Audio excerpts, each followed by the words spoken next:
Tingnan mabuti ang video sa inyong screen. Parang eksena mula sa isang action movie pero ito ay tunay na nangyari sa Japan noong 2022. Isang kilalang politiko na itinuturing ding kaibigan ng dating Pangulong Duterte ay nasawi matapos paputukan gamit lamang ang isang improvised na armas. Ngunit matapos ang insidente ay nabalot ito ng matinding kontrobersya. Madaming nagalit nang lumitaw ang koneksyon ng politiko na ito sa isang kontrobersyal na kulto.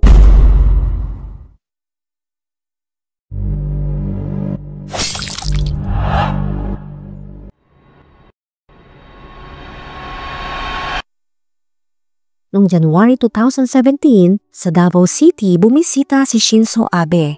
Hindi lang ito isang simpleng diplomatikong pagbisita, ito ay sumisimbolo ng isang natatanging pagkakaibigan. Sa halip na formal na pulong gaya ng karaniwan sa mga pinuno ng bansa, may personal na dating ang pagbisita ni Abe sa bayan ng dating Presidente Rodrigo Duterte. Kumain si Abe ng almusal sa simpleng tahanan ni Duterte, isang kilos na nagpapakita ng kanilang malapit na samahan. Si Duterte na kilala sa matapang at prangkang personalidad ay may malalim na respeto kay Abe.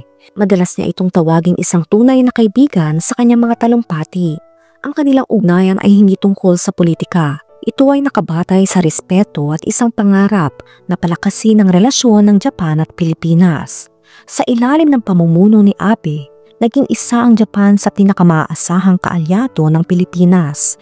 Nagbigay ito ng bilyon-bilyong pondo para sa programang Build ni Duterte. Nagpatayo ng mga riles at kalsada at nagbigay ng mga barkong pandagat upang matulungan ng Pilipinas sa pagbabantay sa teritoryo nito.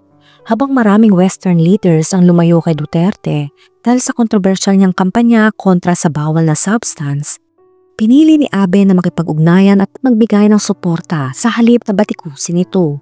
Ngunit ang pagkakaibigan kahit sa pagitan ng mga leader ng bansa ay hindi panghabang buhay.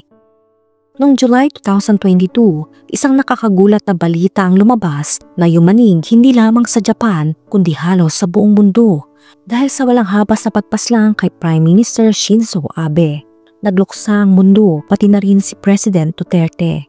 Sa isang taus-pusong mensahe, tinawag niyang isang visionary leader at mahal na kaibigan si Abe at nagpasalamat sa lahat ng naitulong nito sa Pilipinas. Ang kanilang kwento ay patunay na sa mundo ng politika may mga pagkakaibigang tunay na nakakapagpabago ng kasaysayan. Pero bakit sa pagkasawi ni Abe ay nababalot ito ng kontrobersya at tila sinisisi pa siya sa kanyang pagkasawi at ano ang papel ng kulto sa nangyari sa kanya? Si Shinzo Abe na dating punong ministro ng Japan ay pumanaw sa ospital matapos paputukan sa isang pampublikong talumpati. Isang insidente na hindi pa muling nangyari sa Japan mula noong 1936. Ang buong Japan ay nagulat sa pagpaslang sa pinakamahabang nagsilbing punong ministro sa kasaysayan ng Japan. Noong una inakala ng marami na ang pagpaslang ay may kinalaman sa politika. Ngunit ang lumabas ang salaysay ng sospek, lumitaw na ibang dahilan ang nasa likod nito. Hindi ito tungkol sa politika, kundi sa isang relihiyon o sa tinatawag ng iba na isang kulto. Ang salarin ay isang binatang may matinding galit na sinisi ang isang reliyosong grupo sa pagbagsak ng buhay ng kanyang pamilya. Lumaki siya na puno ng hinanakit hanggang sa dumating ang araw na isinagawa na niya ang kanyang pag-iiganti. Si Shinzo Abe ay pinanganak noong September 21, 1954. Isa siyang matibay na tao na madalas tawaging isang makabayang nasyonalista ng kanyang mga kritiko. Sa kabila nito nagawa niyang baguhin ang politika ng Japan sa paraang hindi pa nagagawa ng iba. Una siyang naging punong ministro noong 2006 ngunit nagbitiw makalipas lang ang isang taon dahil sa issue sa kalusugan. Bumalik siya sa politika noong 2012 nang muling mahalal bilang pinuno ng LDP Party at manalo sa isang 108/89 na boto para muling maging punong ministro ng Japan. Si Shinzo ay gumawa ng maraming kontrobersyal na pahayag habang siya ay nasa pwesto, kabilang na ang pagsuporta sa isang makasaysayang pananaw na binabago o minamaliit ang mga krimen ng Japan noong ikalawang digmaang pandaigdig. Dahil dito nagkaroon ng tensyon sa pagitan ng Japan at mga bansang tulad ng China at South Korea. Sa kabila ng mga kontrobersyang ito, nanatili siyang isang malakas na leader. Nanalo siya laban sa oposisyon sa dalawang eleksyon noong 2014 at 2017. bago siya muling nagbitiw noong 2020 dahil sa lumalalang kondisyon ng kanyang kalusugan. Bagamat may mga kritiko, marami rin ang humanga at nagmamahal kay Abe sa Japan. Sa makabagong mundo, ang isang pinuno na may karisma ay madaling makakalap ng tagasunod, depende sa pananaw ng isang tao. Ang ganitong grupo ay maaring tawaging isang kulto o isang New Religious Movement or NRM. Ang pangunahing kaibahan ng dalawa ay kung paano kinukuha at tinatrato ang kanilang mga miyembro. Ang isang kulto ay madalas na may matinding kontrol sa kanilang mga tagasunod kumpara sa isang pangkaraniwang reliyosong samahan. Isa sa mga organisasyong ito ay ang Unification Church na itinatag sa South Korea noong 1954 ni Sun Myung Moon. Isa itong napakalaking organisasyon na kumalat sa iba't ibang bahagi ng mundo. Tinatawag na muni sa mga miyembro nito hango sa pangalan ng kanilang pinuno. Naniniwala mga tagasunod na si Moon ay ang Mesiyas o ikalawang pagdating ni Kristo at tungkulin nilang ipakalat ang kanyang aral upang makakuha ng mas maraming miyembro. Ngunit paano nga ba nauunay ang Unification Church kay Shinzo Abe at sa kanyang pagpaslang? Ang sagot ay nasa pinagmulan ng pera ng Unification Church. Halos 70% ng pondo ng grupo ay nanggagaling sa Japan. Sa pagitan ng tinatawag nilang spiritual sales, sa paraang ito nag-iimbestiga mga munis tungkol sa mga nasawi na tao sa Japan. Pagkatapos ay kumakatok sila sa mga bahay ng pamilya.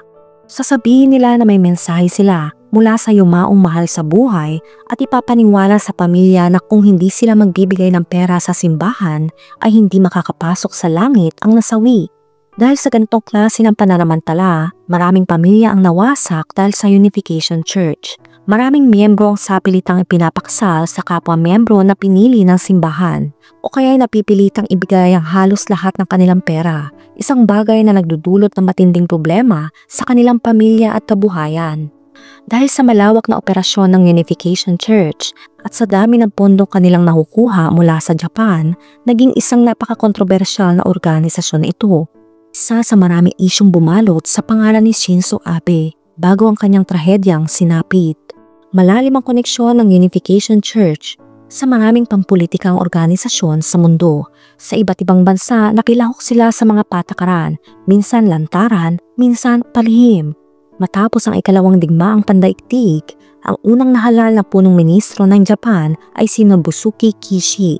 Isa siya sa mga tumulong na dalhin ng Unification Church sa Japan. Ang apo niya ay si Shintaro Abe, na naging foreign minister ng Japan at may matibay ding ugnayan sa simbahan.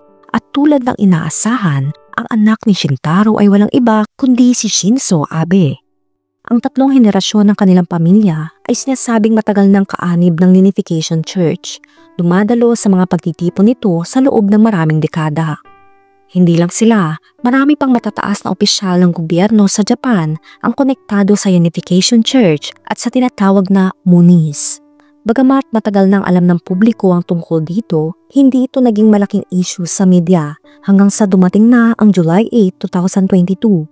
Noong araw na iyon, habang nagbibigay ng talumpati si Abe sa isang pampulitikang kaganapan, sa labas ng isang istasyon ng tren sa Nara City, isang lalaki ang lumapit sa kanya na may dalang DIY na armas. Sa unang pagkakataon ay pinaputok ito, ngunit hindi ito tumama. Lumingon si Abe upang tignan kung anong ingay at doon ay tumama na ang pangalawa. Agad namang dinakip ang salarin at sa interogasyon, pinaliwanag niyang dahilan ng kanyang ginawa. Ang suspect ay si Tetsuya Yamagami na ipinanganak noong September 10, 1980. Siya ay lumaki sa isang mayamang pamilya. Ang kanyang lolo sa ina ay may-ari ng isang construction company kung saan nagtatrabaho rin ang kanyang mga magulang. Ngunit isang trahedya ang tumama sa kanila. Noong 1984, voluntaryong tinapos ng ama ni Tetsuya ang kanyang sarili. Sa pagkawala ng ama, naging malapit si Tetsuya sa kanyang tiyuhin. Sa una, maayos pang takbo ng kanilang pamilya, pero nang nasawi ang kanyang lolo, nagsimulang magbago ang lahat. Ang kanyang ina na hindi makayanan ang sunod-sunod na pagdadalamhati ay sumali sa Unification Church noong 1990s. Regular siyang dumadalo sa mga pagtitipon kasama ang kanyang tatlong anak. Habang lumalaki si Tetsuya, nasaksihan niya kung paano ibinigay ng kanyang ina ang lahat ng kanilang pera sa simbahan. Nagsimula ito sa $720,000 na lahat ng ipon ng pamilya. Sinundan ng isang piraso ng lupa na minana niya mula sa kanyang ama at kalaunan pati ang mismong bahay nilang tinitirahan. Dahil sa matinding pagkalugi, ang kanilang pamilya ay nagdeklara ng pagkalugi noong 2002. Ang pagkawala ng kanilang kayamanan at seguridad ang nagtanim ng galit kay Tetsuya. Hindi lamang sa simbahan kundi pati sa mga taong kaanib nito, kabilang si Prime Minister Shinzo Abe. Kahit na nagdeklara na ng pagkalugi ang kanilang pamilya, hindi pa rin huminto ang ina ni Tetsuya sa pagbibigay ng pera sa Unification Church. Dahil dito napabayaan si Tetsuya at ang kanyang mga kapatid, madalas silang kailangang tumawag sa kanilang tiyuhin upang magdala ng pagkain dahil ang kanilang ina ay ambala sa simbahan at inuuna ang pagbibigay ng donasyon kaysa sa pagbili ng pagkain para sa kanila. Dahil sa matinding kahirapan, wala nang ibang pagpipili at si Tetsuya kundi lumayas sa kanilang bahay. Hindi niya natupad ang pangarap niya makapagkolehiyo dahil nawala na sila ng pera para dito.